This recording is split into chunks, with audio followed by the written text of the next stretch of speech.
de la seguridad documentaria, tema que seguramente en las próximas semanas trataremos, porque casi nadie sabe, y menos los candidatos, de qué estamos hablando cuando hablamos de la seguridad documentaria, clave fundamental de la seguridad ciudadana. Florecita. Bueno, en todo caso, retomando un poco el tema de la prevención, Javier Velázquez Quesquén había dado respuesta a las 21 preguntas que se le hizo a la interpelación en el Congreso de la República, y precisamente se habló del plan de prevención. Él había señalado que el plan de prevención iba a ser de carácter estructural y que precisamente por eso se estaba tomando tanto tiempo en efectuarse, en resolverse. La pregunta de los 500.000 reales, como solemos decirlo aquí en Señal de Alerta, ¿dónde estaba el plan de prevención cuando ha pasado los sucesos de AMLO?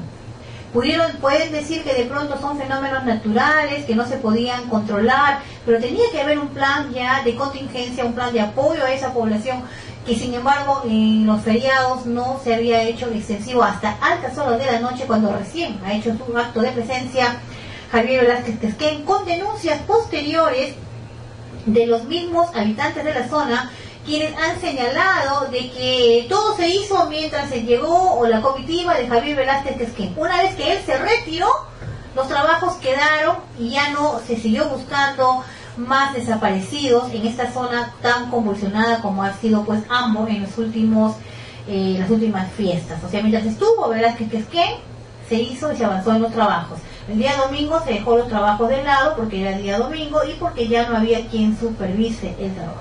Impresionante, nuestra cultura de la imprevisión tiene un monumento al revés, un monumento a la infamia, un monumento a la estupidez colectiva que no debemos seguir permitiendo, y tampoco debemos seguir permitiendo que los grandes medios de comunicación, tanto en la radio y en la televisión, nos embutan barbaridades como que son aquello que debemos entender como la vida cotidiana y verdadera. Hablemos de las cosas que son realidad. Por ejemplo, hoy es 5 de abril.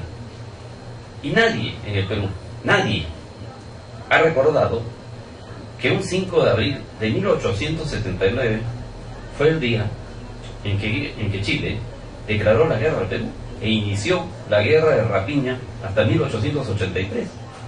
Y nadie ha recordado que esa guerra le costó al Perú, que no limitaba con Chile, Bolivia sí limitaba con Chile, desde Antofagasta, en esos terrenos, Perú no, le costó la pérdida de Tarapacá, Arica, Iquique. Y luego de eso, la difícil vecindad con el vecino, con nuestros amigos del sur, persiste durante toda esa época hasta la fecha, y que hoy estamos en otra contienda, en una contienda por delimitación marítima. Nadie quiere asociar la conducta histórica del país del sur con respecto a sus actitudes hasta hoy, que son exactamente las mismas. El que haya llegado el señor Piñera a la presidencia de la República, de repente puede aligerar una mejor conversación entre los empresarios aquí y acullá. No obstante, el comportamiento de Estado de una política imperialista y agresiva y más o menos delineada, y que históricamente responde a un lineamiento bastante firme, desde Chile acá, seguirá siendo el mismo. ¿Y qué ha ocurrido en nuestro país? Desinformación, nadie conoce nada. Cancillería de la República hasta hoy, después de 3 semanas, no responde si son ciertas las protestas del Estado de Chile respecto de la decisión del Tribunal Constitucional que debiera ser soberano del Perú en torno al Tratado de Libre Comercio con ese país. Mutis por el foro, el presidente no se da por aludido, pero en cambio sí se da tiempo, lo cual no me parece del todo mal, pero cada cosa en su puesto y en su sitio, de cantar hasta chillar en esa voz disonante que a veces preside el presidente de la República, le obsede y dice y canta, como en el caso de las exequias de María Jesús Vázquez, que ya entiendo que en breves minutos partirá hacia, o estará en su morada hasta el más allá. No obstante, tampoco se ha recordado con el debido subrayado que el 5 de abril de 1992 se produjo el cierre del Parlamento a cargo del delincuente que entonces incurrió contra la Constitución vigente en 1979, Alberto Fujimori, y licenció con el apoyo de 80% de la población al Congreso de la República, que entonces funcionaba en diputados y en senadores. Se quiere olvidar que entonces la medida que se llevó a cabo de cerrar el Congreso, obtuvo un respaldo ciudadano de marca mayor.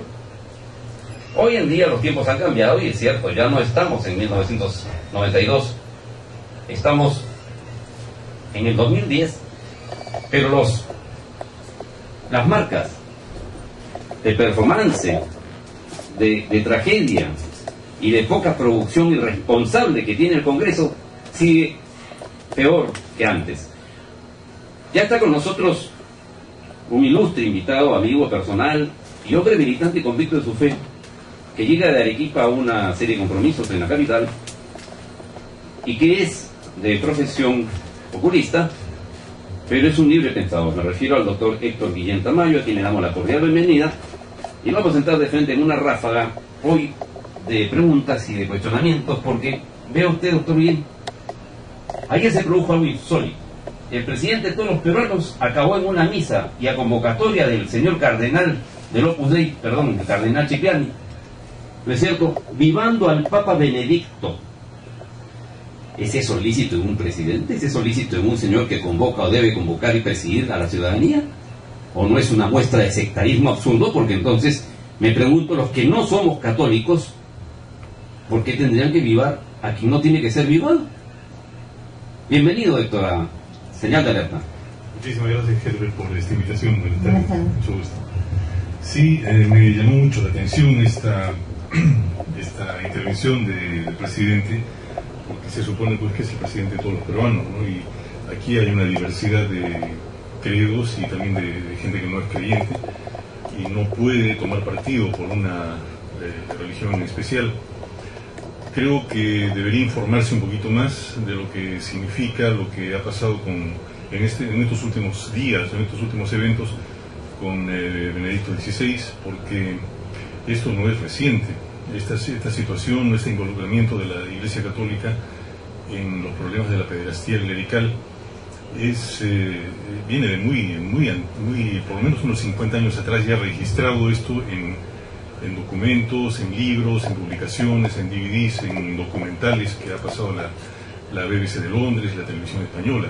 Así que debería informarse un poquito más de este asunto.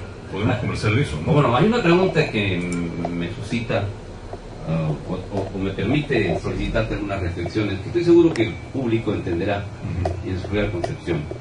Por ejemplo, se ha dicho, no sé si con responsabilidad o exacta dimensión de las aserciones, que la abstinencia, el voto de castidad que juran los sacerdotes es un claro índice de un comportamiento como la pederastia. Eso no sé si está probado, pero se presta a una especulación muy grande. Es decir, quienes hacen voto de castidad pueden convertirse en pederastas. Pero además nuestro público debe saber que pederastas no solamente hay en Irlanda, no solamente hay en Alemania, donde hay un escándalo por ser la tierra natal además del el ex militante de la juventud hitleriana como el Benedicto, ¿no? ¿No es cierto? Que es Monseñor Ratzinger, sino también en el Perú. De repente puede refrescando la memoria, y para ilustración de nuestro público, este es un espacio, creemos que culto. Florecita Rodríguez es nuestra gran acompañante, colega que siempre suscita controversias por la calidad de sus intervenciones y lo filudo también de su avatar periodístico. Héctor, sobre todo si hay una relación directa y si esto es causa y efecto, y si en realidad tenemos más ejemplos de los que pudiéramos hablar de repente por tus múltiples investigaciones.